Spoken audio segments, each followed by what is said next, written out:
Okay, let's go ahead and get started talking about multiplication with fractions. And believe it or not, multiplying fractions is some of the easiest things that we can do with fractions.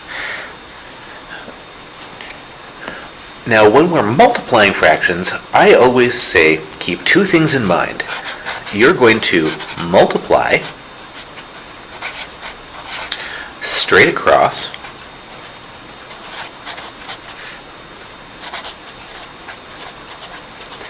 and we're going to reduce as you go.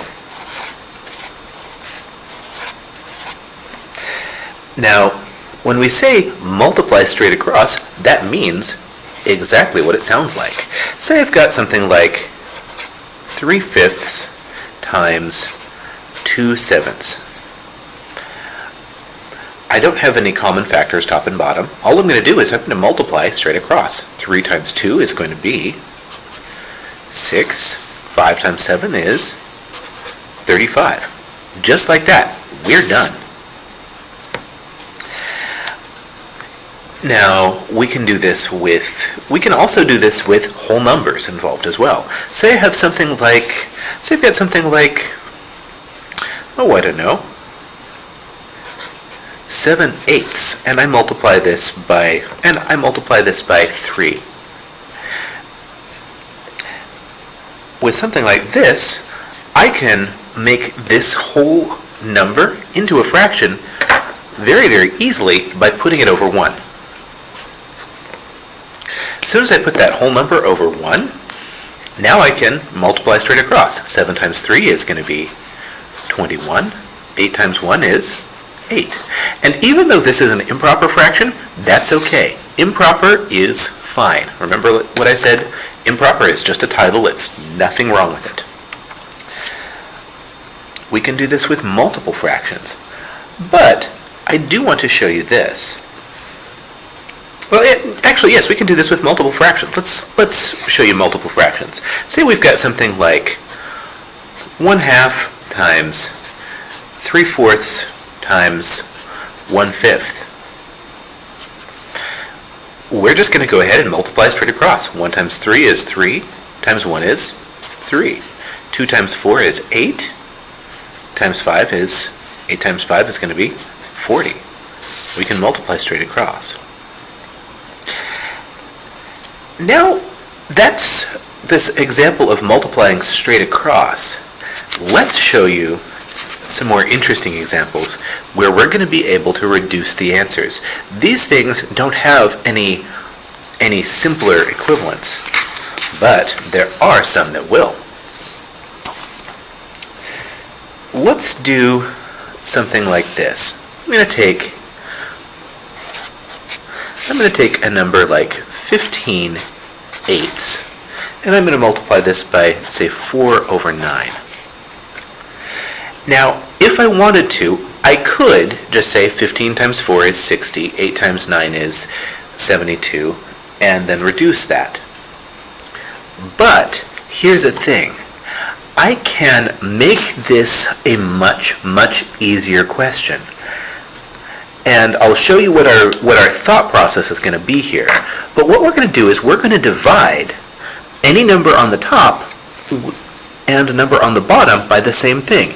Notice that both 4 and 8 have got a common factor of 4. They're both multiples of 4. So I'm going to divide both the 4 and the 8 by 4. 4 divided by 4 is 1. 8 divided by 4 is 2. Okay, that's going to make our life easier. I also noticed that both 9 and 15 are multiples of 3. So if I divide 9 by 3, I'll get a 3. If I divide 15 by 3, I'll get a 5. Now when I multiply, I will have 5 times 1 is 5. 2 times 3 is 6. So what's happening is we're dividing both the top and the bottom by the same number. And we're just looking for a pattern of, do we have two numbers that have a common factor? So another way of thinking about this is we could think of this as, you can think of each of those numbers as being a composite. 15 is just 3 times 5. 8 is 2 times 2 times 2. 4 is 2 times 2. 9 is 3 times 3.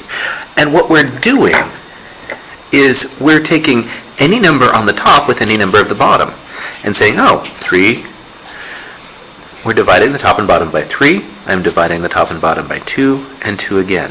So that leaves me with that 5 up top, there's that 5, and that 2 times 3, or 6.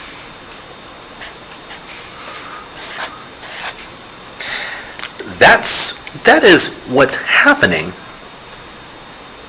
when we're taking a fraction like this and reducing it. We're reducing as we go. And it's helpful to think of some rules to find some common patterns of like, oh, well, both of these are divisible by 3.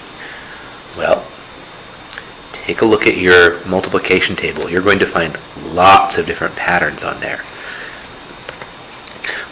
Tell you what, let's do this again. Let's do one more example and then I will let you go. Let's do something like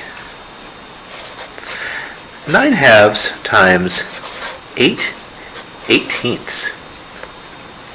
I like this one. This is a good example. Now, I can pick any number top and bottom. I see that 9 and 18 are both multiples of 9.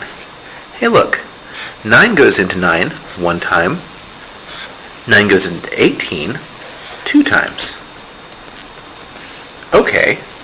Hey, you know what else I see? I see that 2 goes into 8. Now, 2 goes into 2 one time. 2 goes into 8 4 times. And even though it doesn't have to be just corner to corner, it can also be straight up and down. I can also reduce this 4 with this 2. I can just repeat this process until I'm done. 2 goes into 2 one time, 2 goes into 4 2 times. So when I multiply straight across, I'm going to have 1 times 2 is 2 over 1 times 1, 1. 2 over 1 is just going to be equal to 2 as a whole number. All right. Let me know if you have any questions, and I'll see you in the next video.